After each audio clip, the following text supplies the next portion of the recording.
This is new for my audience. It's the first time that I will be broadcasting from my own channel in English.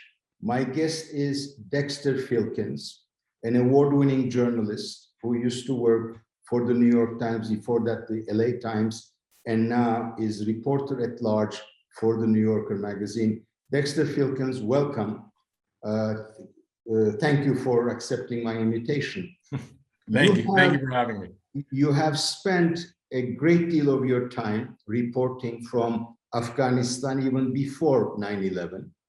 You have reported after 9/11 from Afghanistan and from Iraq after the war there. Now, the Afghan war is now wrapped up, and based on what you wrote and your interview with your own editor, David Remnick, you're pretty unhappy about the way it ended. First question shortly, did it have to end in your view? And why did it end this way? Well, those are very good questions. They're definitely separate. I think there's the larger question of should the United States have left? And I think on this, reasonable people can disagree. I'm a little sad about it. And I think that's probably inevitably connected to the way it ended. But I think I'm left. I mean, I understand completely why President Biden wanted to finally just pull the plug on the thing. I understand that. There were many things that the United States got wrong. Many, if not most. I am still left to wonder about what might have been, and it's very easy right now to say that everything that was attempted there failed. I think that's not true, and I think, for instance, if you just take the women in Afghanistan, when I was there in the 90s under the Taliban, girls weren't allowed to go to school, women weren't allowed to work, they weren't allowed to leave the house without, a male accompaniment. The society's been completely transformed. And so I'm sort of disturbed by, we just kind of threw all that out the window, and that really hurts me. And I mean, if I think of South Korea, the United States has had 35,000 troops there for 70 years. And Korea now is like the 8th largest economy in the world, and it's a thriving democracy. And so I'm sort of, I don't know what the answer to that is, but I'm left feeling, I'm still wondering about what might have been. As to the way that it was done, I think it speaks for itself. It was a catastrophe. I think the negligence on the part of the White House is all but criminal. I don't understand it. I don't know what they were thinking. I think it's a disgrace, and I'm ashamed to be an American when I think of that. Well, in your interview again with David Remnick, you say that the American authorities, whether they be civilians or the military, saw all along the corruption that the influx of money and American largesse had generated. Therefore, why should that type of corroding fact allowed to continue? I mean, at the end of the day, the United States spent hundreds of billions of dollars on the military as well. And that military just disappeared, and one cannot blame the soldiers because apparently they were not being paid their salaries while their commanders were reaping of benefits. And in your book, you talk about Afghan military and civilian authorities taking their weekends off at the United Arab Emirates in very large mansions. Yes. So how could the United States tolerate that degree of corruption for 20 years? And how can you expect a good result out of that? That's a really good question. How could they tolerate it? And I don't know the answer to that. I think they definitely did tolerate it. It wasn't like they had no idea that this was happening. They had no idea that they essentially had set up and built in Afghanistan was a criminal state. I mean, that's essentially what it was. It was a full-on kleptocracy. The military had their own name for it. The military had their own name for it. They called it VICE, VICE, for vertically integrated criminal enterprise. That's what they called the Afghan government, and it's a pretty good description. So they knew what was happening, and they confronted this on a kind of daily basis. And I think the calculation they made was, if we're going to confront the rot, we have to blow the whole thing up and start over. And we don't want to do that. Year in, year out, the new general comes in. Do we want to blow it up? No, we don't want to blow it up, but maybe we can fix it. Maybe we can just trim it at the margins and fix it at the margins. And so they never really confronted it. And so it's incredibly frustrating. I mean, just as an American citizen and as a taxpayer and as somebody who has a lot of Afghan friends, they knew this, and they built it, and it was fed with American money, and it thrived on American money. And it's a tragedy. Okay, I'll come back to this, but let's get to the more cynical aspects of these things, that is the political side. You were actually in Afghanistan when the Taliban ran the country before 9/11. You have witnessed the arrival of El Qaeda, the presence of the Arabs, if you will. When 9/11 took place, did you support the war?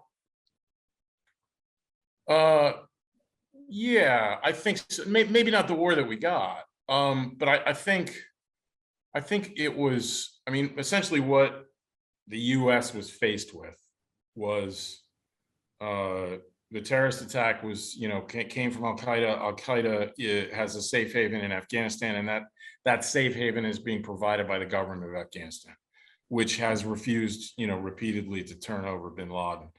So, going after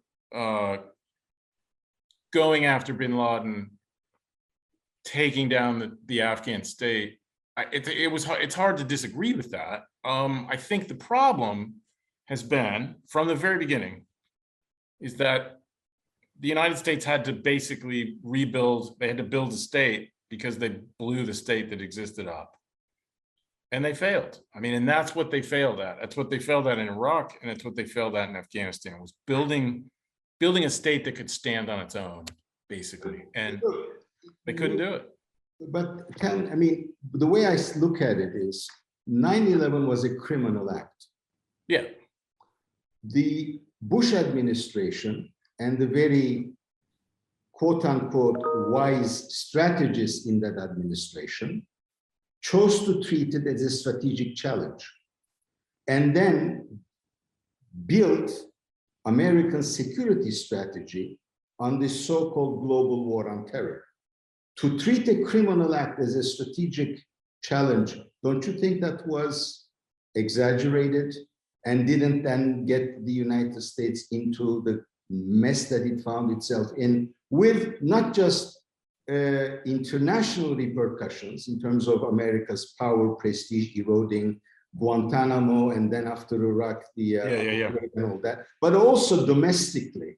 And it really broke the American societal fabric. No, that's a really good way of putting it, and it's a really good question to ask. I think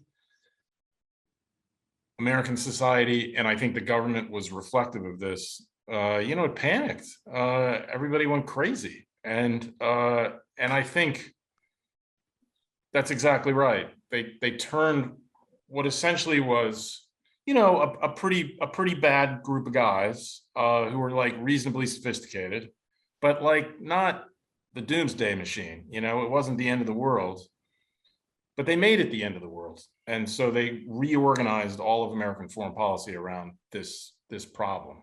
And by so doing, they exaggerated it. They made it bigger than it was. They transformed American society to the point where it's, I'm nostalgic for those days before 9/11, for that America. And they did do that, and that's a tragedy, because when you ask the question, the really basic question, like who won? I mean, and the answer is, in many ways, bin Laden did. I would agree with that assessment. He basically said, like, you know, I'm going to do this, and watch what America does. It's going to lose its mind, and it's going to come out here to the Middle East, and it's going to get bogged down, and it's going to spend trillions of dollars and lose a lot of people and tear itself apart, trying to kill us. He won, you know, and that, boy, you know, that's the most depressing answer of all. Okay, going with that, those people who were responsible for these decisions, and one of them was, of course, Donald Rumsfeld, who just died before Kabul fell. Dick Cheney is still alive. Paul Wolfowitz is still alive, and all the others. You could not take them to account for their, at best, mistakes, at worst, misdeeds. Why not? I don't know. I mean, you have this so-called blob that does all these, that commits all these mistakes and never pays a price for it. That's Is right. that the way a democratic country's strategy work? No, and it's not the way that American society even imagines itself, in which a society in which no one is above the law. They are above the law. I mean, if you just take the question of torture alone, which no administration had ever engaged in, and they authorized it, you know, across the board, waterboarding and all the terrible things that took place, you know, Abu Ghraib and the rest of it, which were, you know, utterly catastrophic, I think, for America's image, but also just kind of heinous. I mean, just disgusting. And there's been no accountability for that. And you know, President Obama had an opportunity to go after those guys, and he decided not to do it. And I think what you're getting at is the kind of fundamental division in American society right now, which is like affecting pretty much everything, which is the country is so divided on so many things, and particularly on something like this. If you tried to hold senior officials to account in the Bush administration just on torture, it'd rip the society apart. I mean, it would tear it apart. And I think, like, as like a practical matter, you know, I mean, it sounds good. Let's go after the guys that broke the law, and I'm all for that. But as a practical matter, it like would potentially like rip the country to pieces. And I think that's what like President Obama was facing when he decided not to prosecute anybody for torture.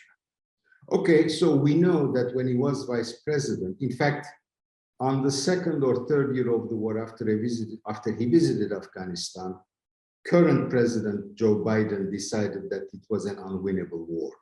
Okay, I don't know if you were around with him.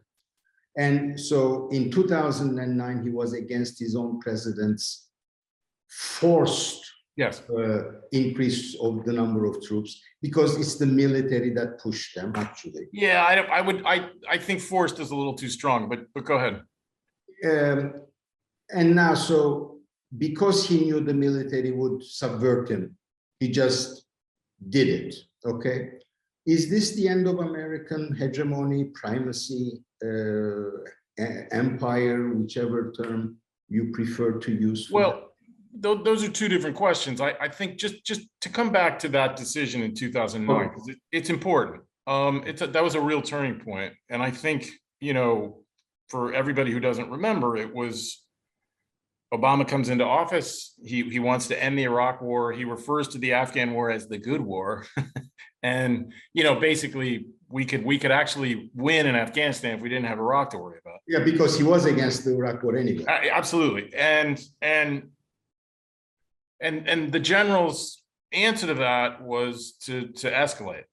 You know, if you give us more troops, we can get this done. Was that not Vietnam all over? Well, maybe, but I wouldn't go there. But I think you are accurate that Vice President Biden believed that President Obama allowed himself to be intimidated by the generals. I wouldn't say forced. Okay. It was Obama's decision. Okay. It was Obama's decision, and he kind of, you know, stuck with it for however many years, and it failed. But yeah, I think Biden's lesson. The same thing happened to President Trump, who also wanted to leave. Yeah, and I think the lesson that Biden took away from that was, I am not going to let that happen to me. And so when these guys come in their uniforms with all the medals on there and the stars and everything, I'm not, I'm not gonna bow and scrape. Yeah. And that's what we saw, I think, in part. I mean, I do not forgive him for the way that the withdrawal was carried out, but I think that was part of what we saw with President Biden's decision to pull out was against the wishes of the military, which was like, look, I'm the boss, I'm in charge, and I'm not going to listen to your stuff, because I heard that before in 2009, and I know how that turned out. And you kind of rolled my friend, the president. It's not going to happen to me. And like, I think that's very, very relevant there. Okay. So what about the other question? Is this the end of the American diplomacy empire? I don't know. The term hegemony is kind of loaded. It's a little emotive. It's got a lot of baggage there. But I think, let me answer it this way. I think that if you were to ask somebody in the Biden administration why they pulled out of Afghanistan, I think the answer you would get would maybe be slightly surprising. It's not because we don't want to do that anymore. We're sick of being involved in the globe and we want to pull back and retrench and blah, blah, blah. I don't think that's what you would hear. I think what you would hear is we need to focus on what's important. What's important is China and the challenge that's coming from China and the challenge that's coming from the big authoritarian states like China and Russia. That's what we need to spend our resources and our time on, not these kind of wars that like never end, that aren't a threat to us. We need to like throw those overboard and forget about them. And that's, I think, what you saw last week. Look, I mean, I have some friends who are academics or commentators, and many of them have written that this was the right decision. They believe that it was the right decision. In fact, I had a rather testy exchange with one of them. I can understand the realpolitik logic, but then as an observer of those things, I also have to say there is this American inclination to do something, mess things up, and say, oh, now we have to move on, and everybody else will have to actually clean up the mess.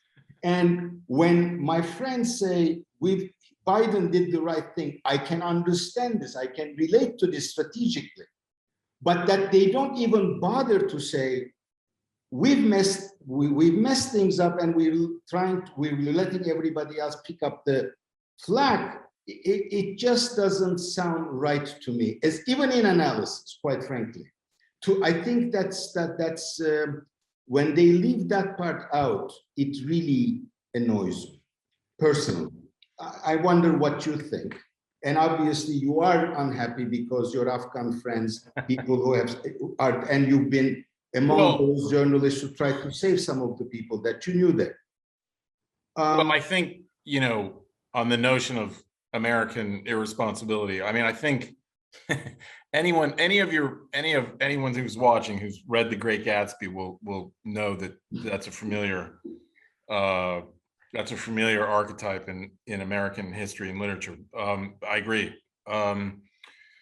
The abruptness with which it was done is astonishing to me, and it does it's inseparable for me from the decision itself. And I have spent the last month frantically, night and day, trying to get my Afghan friends, but these aren't just my friends, these are America's friends. These are people who risk their lives and threw their lot with the United States, who America just like left behind, and there's no system, there's no process for selecting these people or getting the right people out as a vote. There's nothing. It's chaos, it's anarchy. And so I was doing nothing more than responding to frantic emails and phone calls from my Afghan friends saying, get me out, I'm gonna get killed.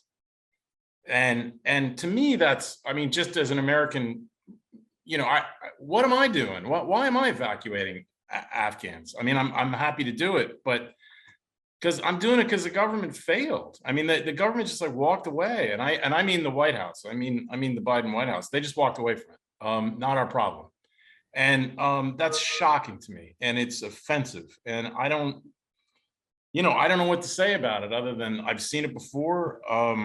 This is kind of what happened in Vietnam. I think we did a better job in Vietnam of not a perfect job of getting our friends out, but I'm appalled at the way that this was done.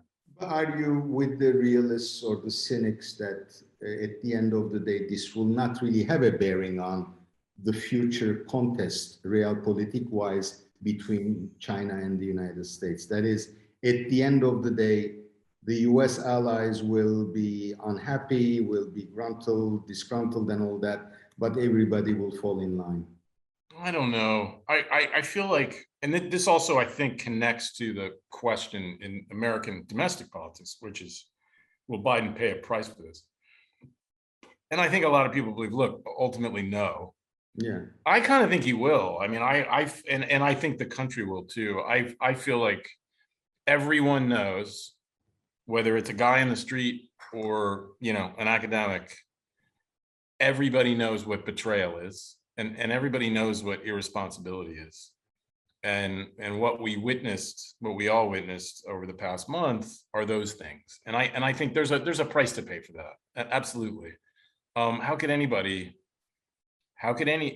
ally not have doubts about the commitment and the value of a promise by the United States after what they witnessed? At the end of the day, America's going to do what it needs to do, and come what may, and that's how could it be otherwise? Finally, as I said, as I introduced you, you were there before 9/11 when the Taliban first took over, and then after 9/11, and now they're back. Can they run the country the way they ran it between 1996 and 2001? That seems to be a pretty important question. And although they have this nice, or at least more engaging face vis-a-vis the outside world, domestically, they don't seem to have been relenting on what they think they know is best for their women and for their society. I don't know. I actually just to give you a sense of what it was like then in the 90s. I mean, I went to a public execution and an amputation in the Kabul Sports Stadium in 1998, and I was an honored guest, and I sat at midfield. It was the strangest thing I've ever seen. Have they changed? I don't think they have, actually. I spent a lot of time with the Taliban leadership, the current Taliban leadership, in Doha during the negotiations. They look the same, they act the same. In private, they talk the same. I don't believe they've changed. I do think Afghanistan's changed, however.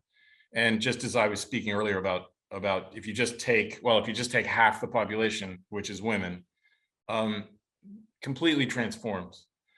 I don't think they're going to be able to just snap their fingers and say, okay, girls, can't go to school anymore and you got to stay indoors. I don't, unless they want a civil war in their hands. And, I guess the question is ultimately, how pragmatic are they going to be as opposed to how ideological are they going to be?